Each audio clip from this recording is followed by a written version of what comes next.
Okay, I wanted to share something valuable and important with regards to feeling pain.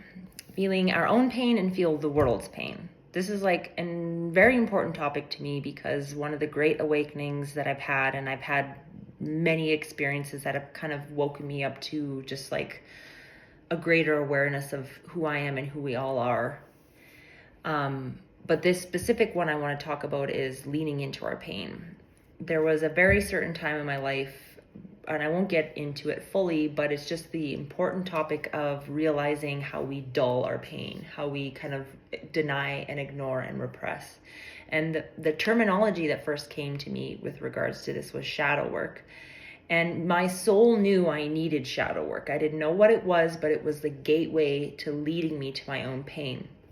I then took psychosynthesis course after that, and the whole year of taking that course led me into all my wounds and my pain. And I had grief before that, layers of grief I was unwinding, and then I realized there was all of this repressed stuff in my unconscious. And what I realized from leaning into all of that repressed pain is that it really opens up the door to light and love in a way that you never experienced before. So this is one of the main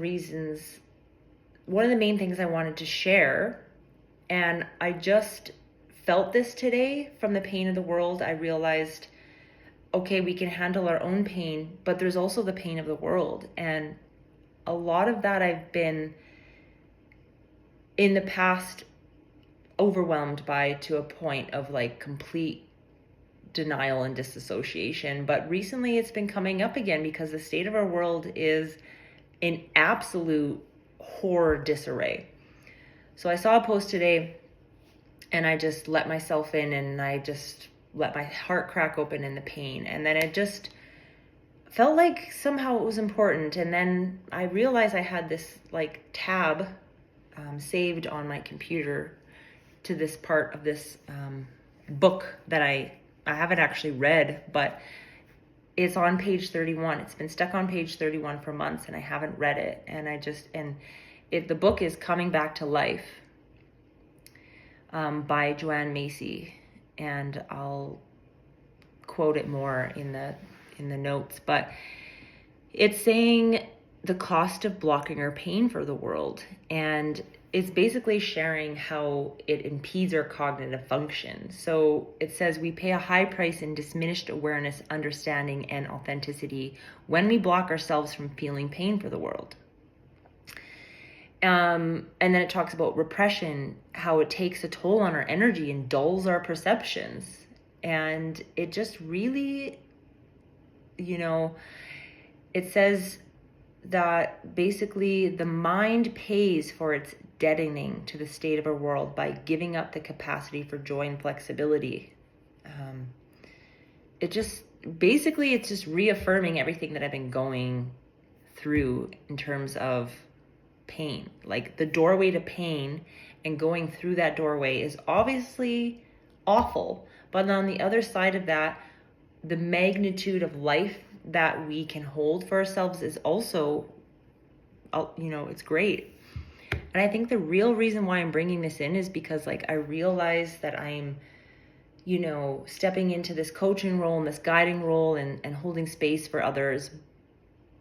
And then there's this greater thing in the back of my mind that's like, what is this really good for? What is this really helpful for? And it's helpful for our individual life situations and going into the myriad of what we want and our purpose and our values and what's holding us back and really making a difference in our personal lives. But I'm also aware of like the greater collective, and I'm yearning for that. I want to be able to help. I don't want to be helpless looking at the state of the world. And I think honestly, if I look at it, a part of me knows I need to show up in a greater way for the world. And it's like hard to know what that is. It's hard to really understand that.